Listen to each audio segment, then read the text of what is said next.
Muito bem, pessoal, estamos de volta com mais um episódio, mais um podcast do Em Busca do Cavalo Crioulo, podcast número 100. Esse podcast diretamente de Ourinhos, numa Passaporte. E a gente vai conversar hoje com um amigo que o Cavalo Crioulo me deu, que é o Gerson. E eu acho que é um bom momento, não precisava ser só um podcast, eu acho que nós vamos ter pouco tempo, poderia fazer um grande episódio de uma das maiores transformações silenciosas que o momento do Cavalo Crioulo vive hoje, que é a expansão do Cavalo Crioulo. 11 anos com esse projeto e, meu amigo, muito obrigado mais uma vez por atender e estar à disposição para a gente conversar.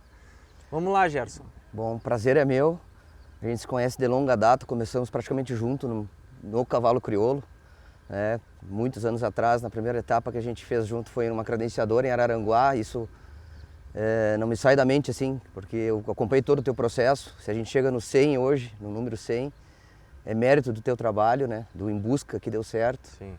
Ajuda a raça crioula. O nosso projeto é muito próximo, né? Sim, Em busca do Cavalo Crioulo e inserir o Cavalo Crioulo da melhor forma. Hoje eu ocupo o cargo de gerente de expansão.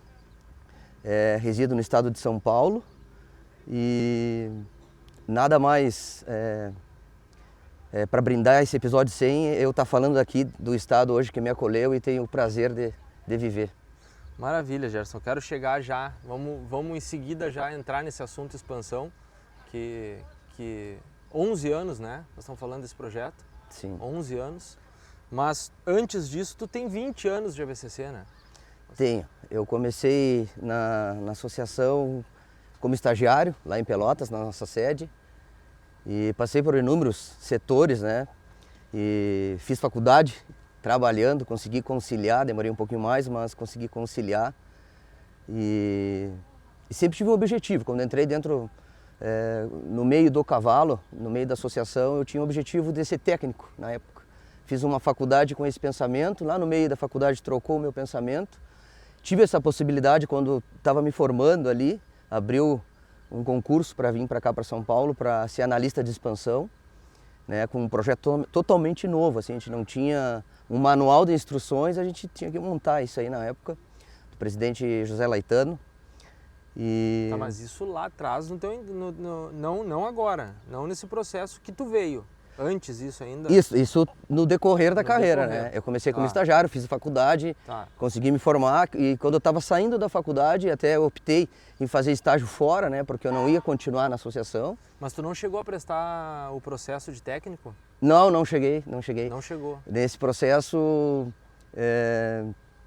surgiu essa oportunidade, né? Um ano antes eu já sabia que teria esse concurso, me preparei para ele, né? A gente já vivia no meio das provas, já conhecia regulamento e tudo mais, mas eu me preparei para esse processo. Não, e que eu me lembro assim, tu já acompanhava bastante prova em Santa Catarina e Paraná, né? Te Sim, chamavam fazia. bastante, tu trabalhava na parte do eventos, principalmente na parte das notas. Sim. E te chamavam muito para acompanhar as notas normalmente no estado de Santa Catarina e do Paraná, né? Sim, comecei como estagiário lá na associação e aí surgiu essa possibilidade de ser planineiro na época, né? E fiz isso muitos anos da minha vida. Faço às vezes ainda para relembrar e estudava de segunda a quinta, sexta de manhã eu já pegava o trecho, ia para Santa Catarina, Paraná, para o norte do estado do Rio Grande do Sul, vim para São Paulo algumas vezes, fui para a Argentina, para o Uruguai, enfim, consegui conciliar, graças a Deus, deu certo o projeto pessoal que eu tinha e aí teve essa oportunidade, né, do analista de expansão, fiz o concurso e o dia que eu recebi a notícia que eu tinha passado no processo seletivo, eu estava lá na faculdade, ainda lá em Pelotas. E assim, passou um filme da carreira, né, de todos esses anos, porque eu queria continuar no meio do cavalo, é um meio que eu amo, que eu gosto bastante. Todo o meu ciclo de amizades é do meio do cavalo. Então era um meio que eu queria continuar, mas eu já estava vendo para outro lado, né, para seguir a minha carreira de engenheiro agrônomo. E deu tudo certo, né, o tempo, acho que Deus escreve as coisas pra gente, quando a gente quer. E deu tudo certo. Então topei, vim para São Paulo. Sem um manual de instruções, começamos aí a mapear eventos. Por que São Paulo, né? Porque São Paulo é uma visibilidade do cavalo. Hoje Sim. Aqui é uma vitrine, é um espelho, né, pro resto de organização, de multirraças e visibilidade dentro do país. Sim. Hoje, qual é a região que tu mora hoje? Porque eu me lembro assim, ó, tu veio também, desde que tu veio passando por alguns lugares, né? Tu foi trocando de cidade, foi primeiro no São Paulo, Almeida Prado, morou ali um tempo. na Fazenda Capoava, que pertencia à região de Itu. Hoje tu está morando aonde, Gerson? Hoje eu tenho a minha residência em Indaiatuba, né, que é muito próximo da região central de São Paulo, né, próximo da capital, 10 minutinhos do aeroporto de Campinas, que eu acho que é um ponto importante quando a gente está no trecho, né, chegar em casa, já está perto para descansar. Escolhi essa região, morei em Itu alguns anos, na fazenda do Dr. Paulo, na Cabanha Paulista. Depois fui para Jundiaí, mas sempre num raio ali de 40, 50 quilômetros, porque eu acho que é uma região estratégica, né? Se eu andar para o lado direito, eu estou na região do Laço Comprido. Se eu andar para o lado esquerdo, eu estou na região do Timpene e Ranchort, que são as 3 modalidades que nos regem aqui no estado, né? Que nos dão mais oportunidade de inserção do cavalo. Sim. Hoje vamos falar um pouquinho assim, hoje a expansão... Hoje ela conta com o Lucas Lau, que está na região do Mato Grosso do Sul, mas ele atende Mato Grosso do Sul e Mato Grosso. Isso. Né? E vez ou outra dá um suporte em alguns outros estados. Isso. Só que o problema é que de tamanho territorial que o Lucas Lau tem é 3 vezes o que nós temos entre Rio Grande do Sul, Santa Catarina e Paraná. Sim. Praticamente isso. Temos o Bruno, que está na região de Goiás. Isso. E o Bruno atende Tocantins, Goiás... O norte e nordeste quando precisa, né? O norte e nordeste quando precisa. Aí teve um tempo o Pedro na parte de Minas. Sim. E agora está o Grigor. Isso. E aí tu fica focado na região de São Paulo. Como é que é o teu time? Conta um pouquinho do teu time hoje, como é que ele está formado assim nesse sentido. Tá, começamos esse projeto, né? Eu era sozinho nesse projeto. Sim. Ficava no estado de São Paulo e dava suporte nos eventos na região 8. Só que a região 8 é uma região continental, cabe em 20 países da Europa, né? Exato. Vamos só, para quem não sabe, a gente fala muito corriqueiro, região 5, sim, região 8, 7, que nem está acontecendo na classificatória, 5, 7, 8. Explica para nós só a região 8. A região, sim, 8 é fora do Santa Catarina, Rio Grande do Sul, Santa Catarina e Paraná. Isso, tirando o eixo sul, é o resto do país, né? É isso aí. Isso aí, então é uma região continental, cabe inúmeros países dentro, né? Só o Mato Grosso mesmo. A gente às vezes chega a andar 1.500 quilômetros para chegar numa propriedade, né? Sim. Eu dava esse suporte, né? E aí a demanda foi acontecendo, a gente fez outros processos seletivos, o Lucas Lau entrou 2 anos depois da minha entrada, o Bruno entrou 2 depois do Lucas e assim por diante. Hoje a gente tem, né, esse time, o Grigor é o mais recente, né? Que fica em Minas Gerais, na nossa base lá em Uberaba.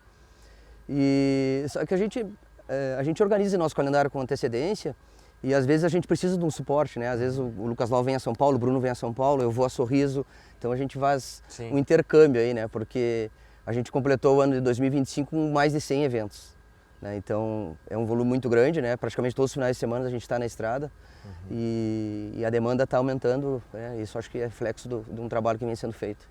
Hoje tu tem esse teu time estruturado e que, na verdade, se a gente for olhar por extensão territorial, te falta gente igual, né? Sim. Exatamente. Eu sonho nesse dia que a gente vai ter um extensionista por estado. Sim, eu acho que hoje nós temos um produto final que é o nosso cavalo, né, extremamente competitivo. Essa seleção genética nos deixou num patamar muito alto. O nosso cavalo, onde ele pisa, ele é competitivo. Então, acho que o nosso trabalho é saber inserir ele da melhor forma. Então, eu acho que isso é consequência, né, do trabalho. Mas, com certeza, agora o time aumentou recentemente, né? O Rodrigo Teixeira veio para a nossa região, dá um suporte técnico extremamente importante. Acho que a gente garimpou muita coisa nesses mais de 10 anos e agora eu acho que o setor está num momento diferente, né? De mudar um pouco a cara e começar a colher esses frutos mais organizado. Essa questão da entrada do Rodrigo Teixeira é a questão técnica. Eu acho que a gente tem essa demanda técnica, né? Sim. Apesar da velocidade da informação hoje em dia, que as pessoas têm acesso, né? Pega o app da BCC, tu acompanha todas as provas, tudo o que está acontecendo, mas o suporte técnico é muito importante para um bom início de um novo investidor, de um novo criador. Sim. Vamos pegar uma linha cronológica aqui. Quando tu ingressou, tu era sozinho, né? Sim. E teve que fazer tudo no papel.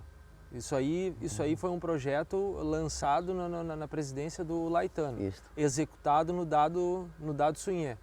Pode-se dizer isso? Começou a ser executado já na diretoria do Zé Laetano. O dado fazia parte, então sim, era vice-presidente. Era vice-presidente, pegou esse processo e deu sequência, né? Como é que tu teve esse início de conversa? Como é que foi a ideia? Bom, vamos criar um expansionista e como é que era o start disso aí? A gente conversou muito nesse processo inicial. Eu entendi a ideia do Zé Laetano na época e comprei ela, né? Eu tenho que ir para um estado para mapear os criadores, entender como que está se portando o mercado, né? Quais as modalidades que o cavalo se destaca, aproximar a entidade dos criadores. Eu acho que o principal ponto do nosso trabalho é esse, né? A gente acaba tendo amigos pessoais que são criadores e esportistas, porque a gente está sempre em contato com as pessoas, né? E é muito bom quando a gente consegue colher um fruto logo adiante de um trabalho que a gente fez na base. Então, a ideia era essa, aproximação da entidade do eixo Rio-São Paulo, né? Que era a visibilidade para o cavalo crioulo. E a gente entender e assim por diante. Estudamos muito, né? Começamos no Sudeste, a tendência depois a gente já sabia que era a gente seguir, subindo em Minas Gerais, Mato Grosso do Sul, Mato Grosso, chegando no Norte e posterior ao Nordeste. A gente fez a Rota do Gado, né? Porque o nosso cavalo é essencial para isso. Perguntar como é que chegaram nessa rota. Né? Isso. Exatamente o que fez a Rota do Gado. Começamos no Sudeste por vitrine, né? Por visibilidade, e começamos a subir até o Norte. Então hoje nos falta gente, né? Eu acho que isso como tudo dentro da associação, nesses 100 anos da entidade praticamente, acho que tudo é dentro do seu tempo, assim, dentro do seu passo. Sim. Então, com a entrada do Rodrigo Teixeira, logo adiante a gente vai fazer outro processo seletivo para o Norte, Nordeste, porque o cavalo, no momento que ele pisa, a gente organiza os eventos, mostra com visibilidade, organiza os criadores, seja para trabalho, para evento, enfim, feiras. O cavalo se mostra. Então, a gente tem um ótimo produto final. Isso que é importante. O produto, com certeza. A gente chega em lugares que nunca viram um cavalo crioulo na vida. Digo pelo projeto Em Busca do Cavalo Crioulo, que entra, às vezes, a gente está em lugares que existem milhões de raças, inúmeras raças, e o cara chega, tá, mas que cavalo é esse? Sim. Tá, mas ele, tá bonito, mas ele é meio pequeno. Daqui a pouco ele, não, mas esse cavalo é bom. E aí começa, a gente sabe que o produto final que tem, o que a gente tá um pouco, não digo nem é um pouco, não é nem perdido, mas o que demora um pouco é essa publicidade em cima dele que a gente precisa mostrar mais. Acho que o principal fator, né, na chegada numa nova propriedade, numa nova região, é a adaptação, né? Isso todo mundo ressalta. O cavalo que sai de uma temperatura de 0 graus em Santa Vitória do Palmar e cai no Amapá a 45 graus numa tarde, e ele segue pastando normalmente numa pastagem que ele nunca viu na vida, nunca conheceu, e não perde peso. Absurdo o poder de adaptação do cavalo crioulo, né? O Brasil hoje consegue, no mesmo dia tem 4 estações, dependendo do estado, né? Sim. Então, e o cavalo crioulo sempre firme, e principalmente a gente pega, por exemplo, o laço comprido, que é nossa menina dos olhos para cá. Hoje tem lançador lançando 150 armadas num dia no cavalo. Sim. Né? E talvez outra raça não suporte isso. E aí tu pergunta para os caras por que eles não, porque o cavalo a partir de 70 armados para cima os outros se entregam. O crioulo começa impressionante. E não é só no laço, né? Outras modalidades também que exigem bastante.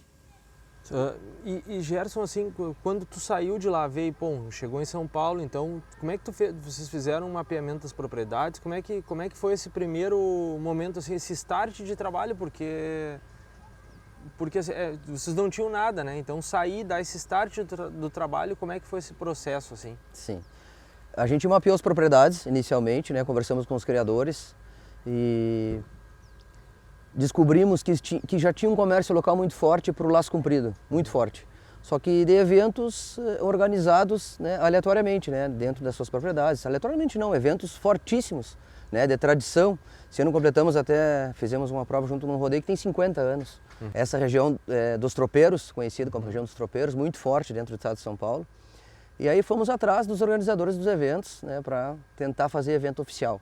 A minha primeira conversa que eu tive com o organizador do evento, eu sentei na frente dele na propriedade e ele me perguntou: o que tu tem para me dar? Daí aquilo me assustou inicialmente, assim, né? E eu digo: não, a gente precisa organizar um evento.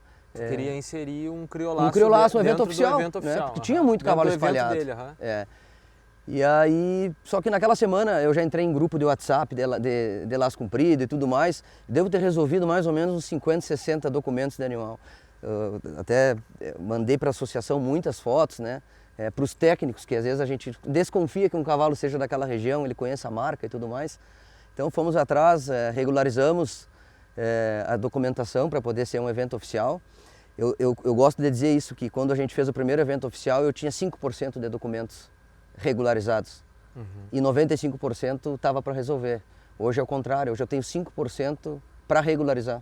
Sim. Né? Então, mostra também, né, que essa proximidade com as pessoas, né, da associação, porque às vezes o laçador, o usuário, enfim, o pequeno criador, ele tem uma conversa comigo e ele não vai ligar na segunda-feira para a associação para resolver aquele problema, ele vai se lembrar disso 2 dias antes do criolaço. Claro. Daí ele vem até a mim e a gente, né, sempre tenta atender da melhor forma. Mas o processo inicial foi assim, o Laço Comprido foi muito importante nessa região. Depois nos aproximamos de outros eventos como o Timpani Ranchort, né, a Liga Leste, que já tinha 20 anos de mercado, a gente fez 10 anos com eles. Hoje é outras ligas que estão aí no mercado, de Timpani Ranchort. E essas 3 modalidades a gente enxergava como muito potencial assim, de inserção do cavalo. O Laço Comprido, por ser um cavalo extremamente adaptado à modalidade, e as outras pelo feeling do cavalo, né, e enfim, a entrega que o cavalo tem no momento que ele está lidando com o boi. Hoje chega organizadores buscar a ti e os guris para poder ingressar com uma Sim. modalidade oficial, não? Exatamente. Daí esse primeiro, ele é até criador, pequeno criador. Hoje é meu amigo pessoal. E no início a gente ia tentar organizar 2 ou 3 eventos, né, no ano de 2015. Acabamos fazendo 6 eventos oficiais, né, praticamente um por mês no segundo semestre. Porque os outros organizadores viram, ó, no primeiro rodeio eu até tinha dito para ele que eu garanto para ti que 30 duplas a gente coloca. E esses cavalos talvez vão lançar outras categorias, vaca gorda, pai e filho, duplas, enfim, né, vão acrescentar volume no rodeio. E deu quase 50 cavalos, com a duplas, quase 100 cavalos inicial. Então aquilo foi assim, as pessoas foram, né, como é que funciona? Eu digo, não, a gente dá uma premiação, volta parte da inscrição volta para o organizador, né, para organizar a questão de gado e despesa daquele momento ali, e o restante vai para a premiação. Então a gente começou com uma premiação menorzinha, depois a gente foi aumentando com o tempo. Tivemos apoio dos criatórios locais, que eu acho que isso é importante também salientar, que as pessoas viram que aquilo tinha uma possibilidade de volume de comércio, né? Então o Laço Comprido, eu me arrisco a dizer que seja o principal motivo hoje de comércio do cavalo crioulo na região 8. E para todos, né? Tanto nível Brasil. Aqui, nível Brasil, nível né? Brasil. E Gerson, esse primeiro, o que foi mais difícil para ti assim nesse teu início, nessa tua chegada aqui? O que foi mais? Tu achou que era algo e era de um jeito e era diferente? O que foi mais difícil para ti? Sim, a gente fala muito do bairrismo do gaúcho, né? Isso a gente sabe que tinha um tempo atrás, as coisas vão evoluindo com o tempo, né? E eu escutei muito assim, o cavalinho do gaúcho, o criolinho, porque era um cavalo de porte baixo, talvez não tivesse vindo para cá, né, na década de 80, 90, os melhores exemplares, né, e sim animais que não eram aproveitados nas propriedades, e isso criou um certo rótulo inicial. E eu estava vindo para um estado que é referência, né, em cavalo e tem raças extremamente consolidadas que são da cultura do paulista. O quarto de milha, manga larga marchador, manga larga principalmente, antes do marchador, manga larga marchador também. Então raças que são rotineiras. Se eu tenho um grupo de amigos que anda de Harley Davidson, eu vou comprar uma BMW para andar com ele de moto, talvez eu não vá, né? E é difícil tu inserir, né, inserir essa ideia. E fazer todos, porque ao mesmo tempo tu vai influenciar todos a trocarem Exato, também. Então a tendência é essa. Mas o cavalo em si, né, isso eu sempre repito, se a gente inserir ele da melhor forma, o resto deixa com ele. E tia, tu tem ideia de quanto que tu já rodou nesses 11 anos aí? Eu fiz uma conta por cima dos carros, né? Devo ter rodado aí... Quando eu fico com um carro, num ciclo, eu rodo 120 mil km. No ano? No ano. Tu calcula isso aí... 11 anos. Então cruzamos 1 milhão. Dá para ir na África e voltar. Dá umas 10 voltas na Terra. Tia, o que mais te surpreendeu na tua vinda para cá? E que hoje para ti já está normal, mas o que te surpreendeu assim, tu achava que o pessoal não ia saber o que era crioulo, ou achava que sabia e realmente era aqui o cavalinho do gaúcho, mas teve algo que te surpreendeu assim, tu chegou aqui e disse, opa, isso aqui pode ser que dá bom. A verdade é assim, o volume de cavalo sempre teve, crioulo, a gente não tinha isso organizado dentro da associação, né? Mas o volume sempre teve, então era aquela história de identificar quais eram os exemplares. Tinha muitas fazendas que tinham muitos cavalos que só de serviço, que as pessoas não tinham interesse, alguns regularizaram, outros não, né? Cavalos que não sairiam da propriedade, então o volume tinha.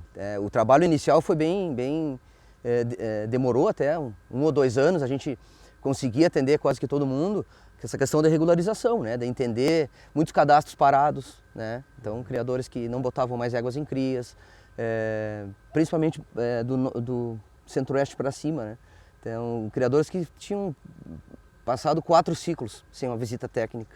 Daí a gente foi, né, entrando com essa ideia de regularização, valorização de mercado, provas oficiais, uma coisa liga a outra, né, provas oficiais ligava a esse usuário ter um cavalo regularizado para poder participar.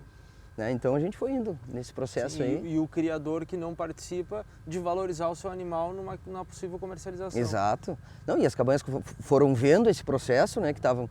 Hoje a gente faz 10 eventos oficiais de laço comprido só aqui em São Paulo. Hoje fechamos o ciclo aí com 2.000 conjuntos. É muita coisa.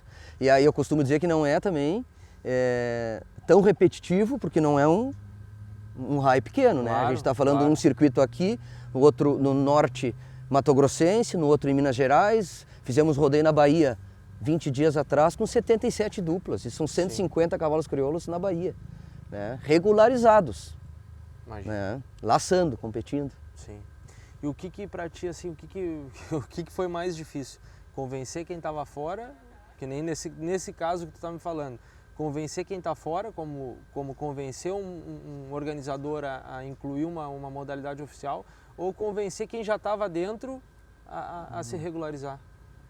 Quem já estava aqui, assim, dentro do processo do esportista, né, independentemente da modalidade dele, se ele montar um cavalo e ele ter uma entrega, ser um cavalo extremamente funcional, talvez até ele não deixa de criar outras raças e ter outras raças, mas ele vai ter esse cavalo. Né? Tem cavalos, vou te dar um exemplo. Tem um rapaz que compete em Timpene e Ranchorte, o cavalo de trabalho na fazenda dele são um cavalo crioulo. E o de competição são outras raças. E quando a gente faz evento oficial da raça crioula, ele leva os cavalos até domingo, chega segunda, ele volta a trabalhar e os outros vão para a baia. Então é um cavalo que atende os dois lados, né? E estão extremamente adaptados para cá, vieram super bem, assim, foram comprados no sul esses animais. Hoje ele já comprou outros animais daqui de São Paulo mesmo, inclusive do Mato Grosso, e a adaptação é muito fácil. Mas é que, e assim, ó, eu já acompanhei, acho que contigo, acho que eu não lembro de ter ido assim, acompanhar, passar uns dias, mas com o Lucas, com o Bruno já fui. E agora com o Lucas a gente esteve na Amazônia, né, que a gente teve essa grata surpresa do cavalo crioulo lá, e filhos de esse malquivulto, enfim, e uma manada grande de animais lá, só que sem regularização. E eu senti um pouco de resistência para regularizar esses animais. E é um trabalho que é isso que eu estava perguntando, que é mais, o cara já está dentro, ele sabe que o cavalo crioulo se adaptou, ele tem aquilo lá, porque já é um comércio para ele, ou já é um trabalho, ou já é alguma coisa, mas eu senti uma resistência, mas para que eu vou regularizar isso aqui, entendeu? E aí aquele trabalho de vocês em cima, não, mas tu vê, tu pode valorizar, dar valor mais no mercado e tal, pro teu animal. Assim, daqui a pouco tu já vende para uma pessoa que quer participar do evento. Cara, é difícil esse processo, não? Alguns lugares sim, principalmente cavalo de trabalho. Porque a tendência dos animais de trabalho é que não saem da propriedade, né? Então por que eu vou regularizar, né? Eu vou ter um custo financeiro, né? De um registro desse animal. Então, assim, mas só que assim, tem propriedades, por exemplo, que domam animais e, enfim, tem todo o processo. E esses animais que se destacam, por que ele não pode ser, né, comercializado para ser reposto por outro animal que vai dar essa quantidade de trabalho? E isso tem um retorno financeiro para quem cria, né? Então essa não é tão fácil esse processo. Às vezes a gente consegue, às vezes a gente não consegue, mas não desiste nunca, né, desse trabalho. Eu fui numa propriedade anos atrás, um sistema muito legal, muito simples. O proprietário tinha ali seus 6 ou 7 funcionários que lidavam com gado, e dentro disso, ele, todo ciclo, virava ano, eles pegavam animais novos para domar e tudo mais, e aquele animal acompanhava ele até o final do ano. Geralmente ele comercializava esses animais para frente. E no final do ano, o que ele fazia? Até para o peão ter um cuido com o cavalo e tudo mais, ele fazia uma prova. Ele mesmo julgava ali seus 6 ou 7 animais e dava um prêmio ali para quem ganhasse. Isso o cavalo, ele cuidava um pouco, né, do bem-estar do animal, né, da funcionalidade e tudo mais, e os peões se dedicavam muito àquele processo, muito legal.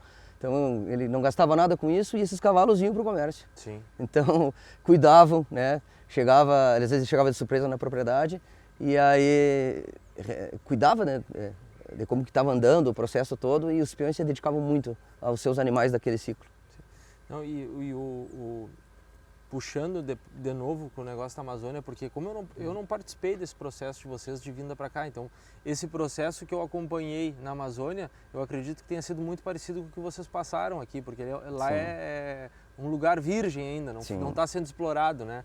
E ao mesmo tempo a gente vê referências como essa de uma resistência, e eu te trago uma outra referência que para mim é fruto da expansão, que é, por exemplo, assim, ó, que nem ele dizia lá para nós assim, ó, eu não vou no sul buscar cavalo, eu tenho aqui perto, entendeu? Eu busco no Mato Grosso do Sul, no Geraldinho, eu busco porque eu já tenho isso aqui, eu consigo a mesma genética que eu buscaria no sul, pagaria caro, porque o meu problema é frete, meu problema é transporte chegar aqui. Então, se eu conseguir encurtar isso, é melhor. Então, isso é um resultado de vocês aqui, né? Claro. Não, e sem contar que esse animal já está adaptado aqui, né? Exato. Então, a facilidade dele de descer de um lugar e seguir vida no outro, trabalhando, fazendo o que for, é muito mais fácil. Então, hoje, o avanço genético, né, e biotecnológico na raça, eu acho que a raça dá todos os passos dentro do seu tempo, assim. Né? Agora, recentemente, foi mexido em regulamento e tudo mais, e eu acho que atende os criadores, sabe? Hoje nós somos uma raça referência, assim, eu converso com gente de todas as outras, e a associação sempre está, a Associação do Cavalo Crioulo, está sempre como referência, sabe, no processo. Às vezes não abre demais, às vezes as pessoas acham, por que não abre tanto? Não, acho que vai chegar, vai chegar num tempo que vai chegar o mercado vai nos pedindo isso, né? Então acho que a gente está dentro do processo muito bem, com um rumo muito certo, assim. Tá, mas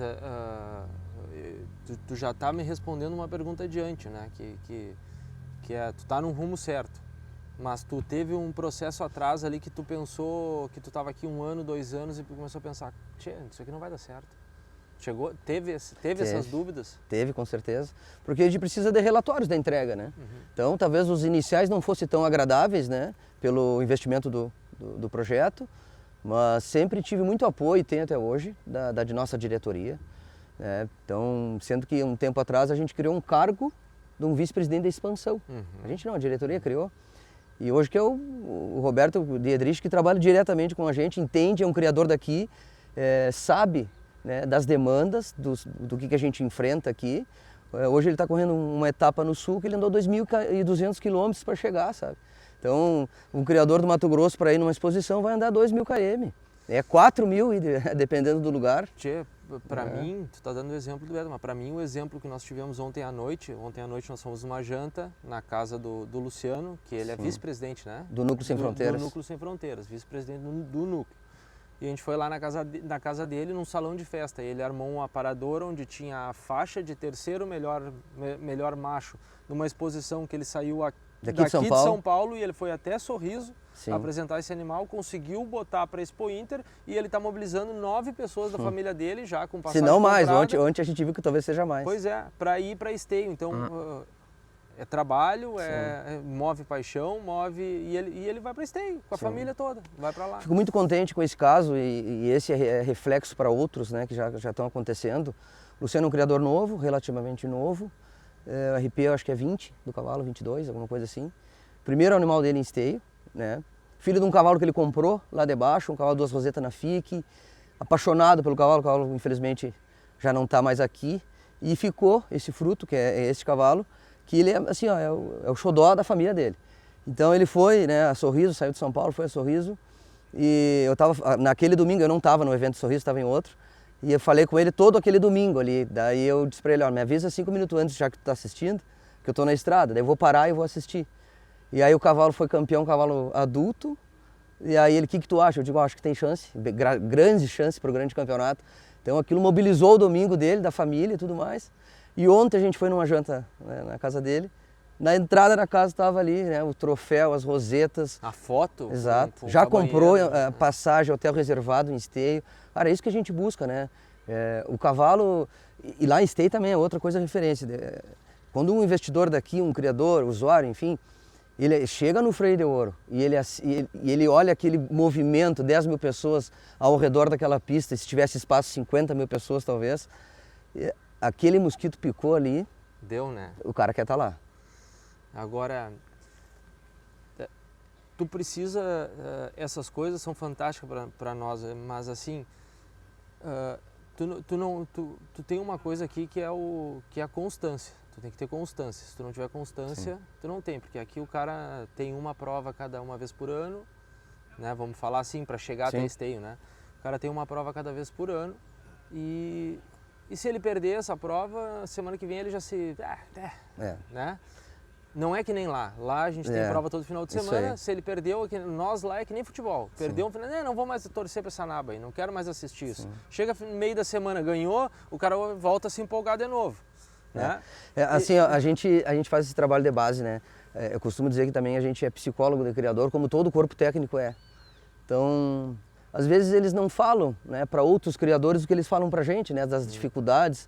Hoje a grande dificuldade mundial não é cavalo, não é Rio Grande do Sul, não é São Paulo, é a mão de obra. Né? Hoje cada vez mais escassa a mão de obra especializada, né? E lidar com cavalo é todos os dias. Então é muito difícil isso. Então, às vezes acaba meio desgostoso com alguma coisa ou outra, e é o nosso trabalho não deixar, né, as coisas irem para um outro rumo. Então a gente conversa muito com os criadores. Hoje eu estou na estrada, às vezes eu ligo no Bluetooth, às vezes eu viajo 5, 6 horas para chegar no lugar, dependendo. Quando eu vi eu já cheguei, porque eu fiquei 5 horas no telefone. Sim, falando. Conversando com os criadores.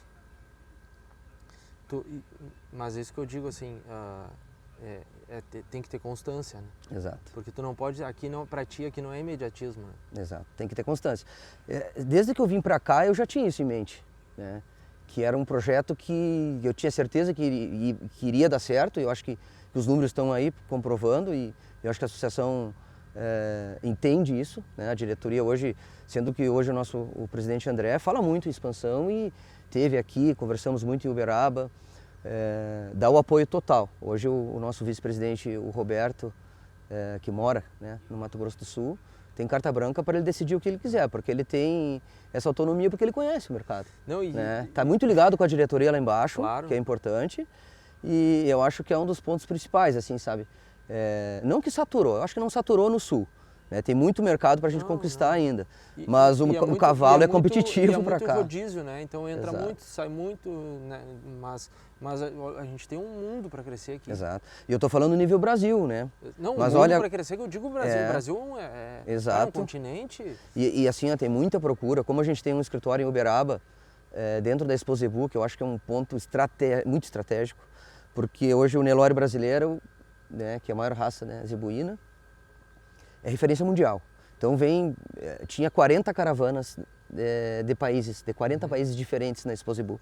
E a gente tem o nosso escritório, fizemos uma exposição oficial lá, né, passaporte para esteio. E principalmente esses países que estão mais próximos, aqui Paraguai, Venezuela, Bolívia, onde o Nelore está indo, eu vejo muitos criadores vendendo cavalo para esses países, muito. E cavalos para cobrir égua, para dar seguimento. Então acho que o futuro grande está bem próximo da gente aqui, inicial. Não estou dizendo que os Estados Unidos, a Europa seja um mercado que está distante, né? Eu acho que o cavalo tem potencial para isso, tem muitas modalidades, como a rédeas, por exemplo. Nosso cavalo é muito competitivo. Sim. E tu tem desse teu tempo aqui, tu tem algum estado, assim, algum lugar que tu tenha como referência já, não? Dentro do estado de São Paulo, tu fala? Não, no estado de São Paulo, Mato Grosso, o que deu certo aqui para ti, que eu acho que já é uma referência para ti? Eu acho que todos os lugares que a gente tem os núcleos ativos estão dando certo. Hoje nós fizemos o evento Sorriso, o núcleo tem 80 sócios. Olha, tem que andar para achar um núcleo com 80 sócios ativos, né? Sim. São Paulo mesmo, o Núcleo Sem Fronteiras atende São Paulo e Minas Gerais. Né? A gente faz muito evento aqui, muito, praticamente todo final de semana. Todo final de semana tem algum evento, se não é oficial, é alguma mostra, alguma palestra, alguma coisa do tipo, feira agropecuária também. Raros, claro, tem os picos, né, que a gente começa, por exemplo, a nossa temporada forte, início de março, vai até final de julho, vira o ciclo, né, como é nas outras raças, e começa ali em setembro, vai até dezembro. E tu acha que qual é o rumo que tu acha que a expansão vai dando agora, né, nesse formato? O que tu imagina agora que vai ser o rumo da expansão? Sim, eu acredito muito.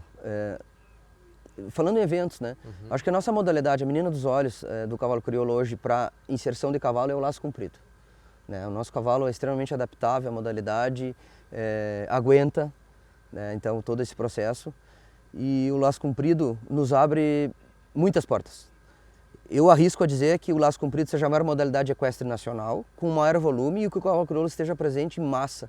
Então a gente até vai fazer uma nova pesquisa aí junto, fazer um trabalho de campo, né, de captação de dados, justamente do laço comprido no cenário nacional. Vamos usar a Exalc novamente, que nos entregou um trabalho excepcional no início do ano. Essa pesquisa aí no início do ano. Né? Então o próximo passo é a gente quantificar, né, tudo isso. Porque eu não sei se tem 50 rodeios no final de semana a nível nacional e se tem 200. Né? E talvez o oficial a gente tenha 5. Né? Hoje a flexibilização dos regulamentos nos permitem um crescimento bárbaro. Então hoje a gente consegue fazer laço comprido dentro de qualquer rodeio. Né? Não tem mais aquele formato engessado que talvez trancava, né? Que tu tinha que separar 4 ou 5 horas daquele domingo, daquele sábado. Hoje tu consegue fazer dentro de outras modalidades, dentro do rodeio, né? Uma prova oficial. Então o nosso próximo passo agora vai ser coordenada, né? Mas eu acho que é para de uso total da associação, coordenada pelo nosso setor, para a gente entender esse mercado do laço comprido, né? Porque a gente conhece, a gente imagina, a gente conversa com as pessoas, mas a gente precisa quantificar esse processo. Sim. Bom, e o laço, a diretoria também entendeu isso já, né? Exato. A gente em seguida vai ter no Criolaço aí uma disputa bacana do desafio das cabanhas. Exato. E eu acho que aí é um caminho bem interessante para difundir mesmo a raça. Sim. Né? Hoje nós fizemos esse ano em maio, agora a gente fez a nossa primeira final regional do laço comprido, que foi em Jataí, junto com a LCA, que é uma liga que a gente acreditou desde o início. Desde o início conversamos com o Antônio, mostramos o projeto para a diretoria, que é a Liga Classe A, e aí nosso parceiraço, assim, muito parceiro. Então, ele fez um handicap nacional, né, quantificou os laçadores, fez um ranking desses laçadores, e nós fizemos a nossa primeira final e deu, sei lá, mais de 300 inscrições na primeira prova ali. Então, ficamos lá 3 ou 4 dias com os dias do cavalo crioulo lá dentro. Nos cedeu esse espaço bárbaro lá, que para nós é estrategicamente um lugar ideal, assim, porque fica em Jataí, ali bem no centro da nossa região de trabalho, então fica próximo do norte, do nordeste e daqui do sudeste. Sim. Tchê, só voltando numa outra pergunta que eu deixei anotado aqui que eu queria te perguntar e a gente não falou, eu queria, tu tem alguma coisa que quando tu veio para cá tu queria fazer e tu não conseguiu fazer ainda? Tu acha que não deu para fazer ou não era o momento de se fazer? Não me vem na mente agora alguma coisa que eu não consegui fazer, sabe? Graças a Deus, todos os projetos que a gente apresenta, né, em troca da diretoria e tudo mais, a gente consegue executar. Né? Os últimos, eu me lembro agora, por exemplo, do ciclo da diretoria atual, era a Noite dos Campeões, deu super certo. Esse ano foi a 2ª edição, fizemos o circuito de doma da região 8, deu super certo.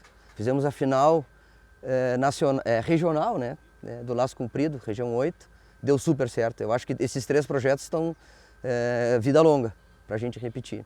Eu não fico com anseios, né? Eu tinha um anseio, me lembrei agora, que a gente conseguiu. Inserir o cavalo crioulo dentro de Barretos.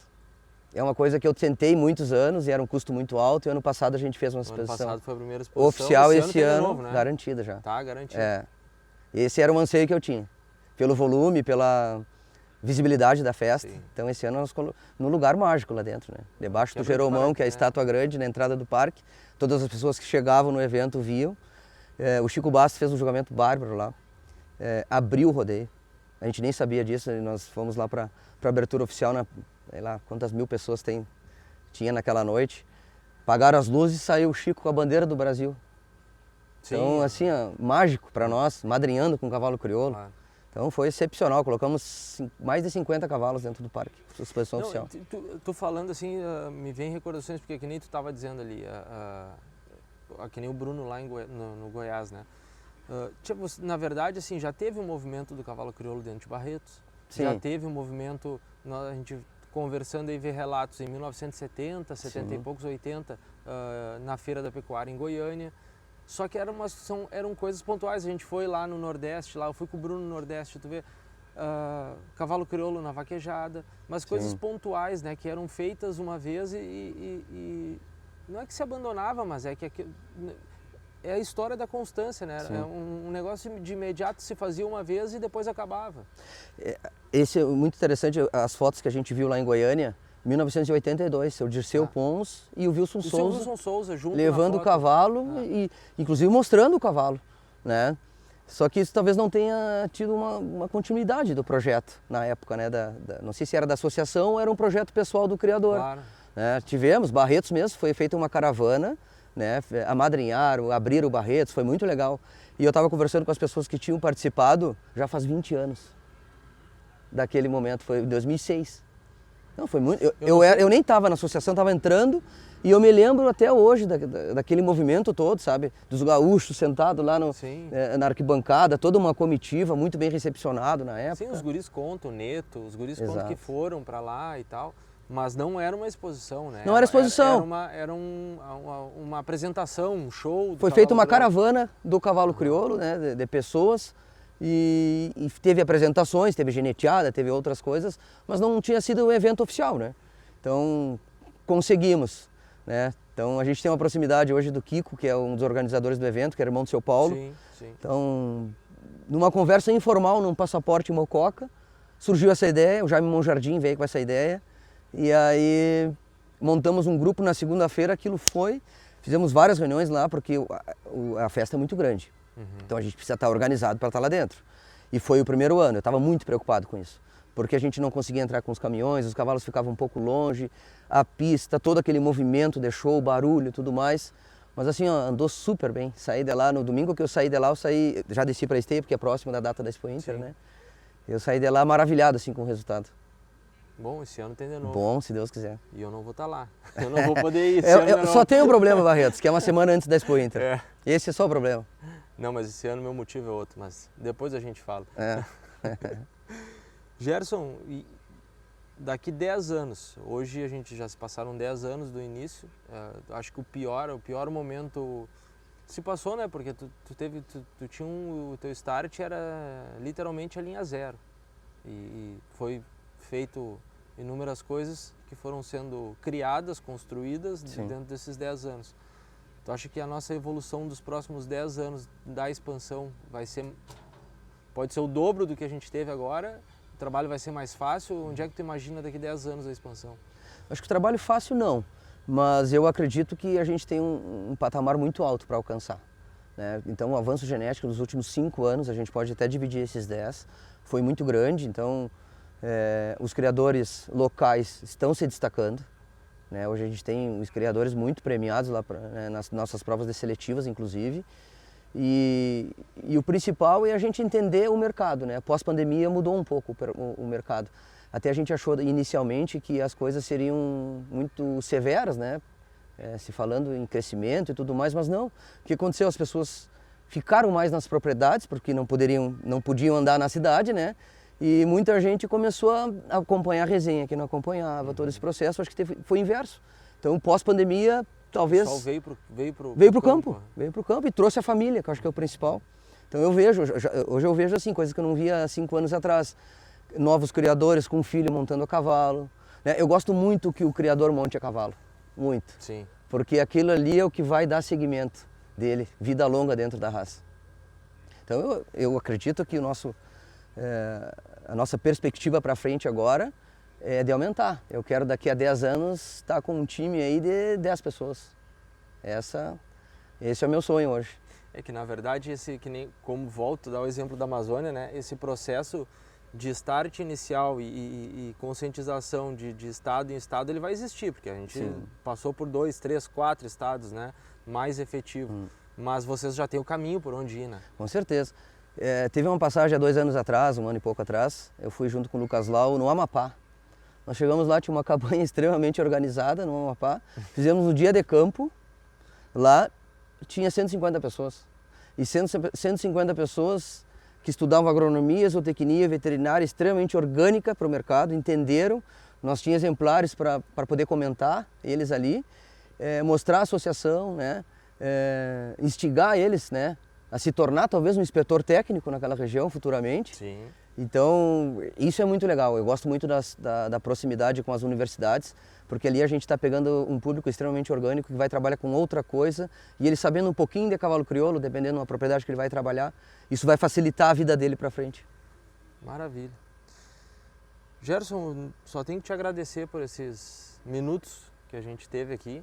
Eu acho que tu é um cara que acreditou no cavalo, porque, tchê, tudo que isso é bom para nós, que trabalhamos, que dependemos do cavalo. Tu deixa a família, tu deixa a tua casa, tu vive longe de todo mundo, passa Natal às vezes, Dia das Mães. Certeza. Longe, e só quem tem a ganhar é nós. Assim, ó, até eu passei 16 anos sem passar o Dia das Mães. Ano que vem eu vou programar para ir lá. E eu agradeço muito a minha família, a Angélica, minha esposa, por esse apoio todo, né? Porque a gente passa no trecho, não é fácil, mas hoje o meu meio de amizade, onde eu me sinto feliz é o cavalo e pretendo continuar aí por muitos anos. Maravilha, tu sabe que tu é um dos responsáveis pelas portas abertas da expansão do cavalo crioulo. Obrigado pela oportunidade. Eu que te agradeço. Vamos por mais. Abraço, até a próxima.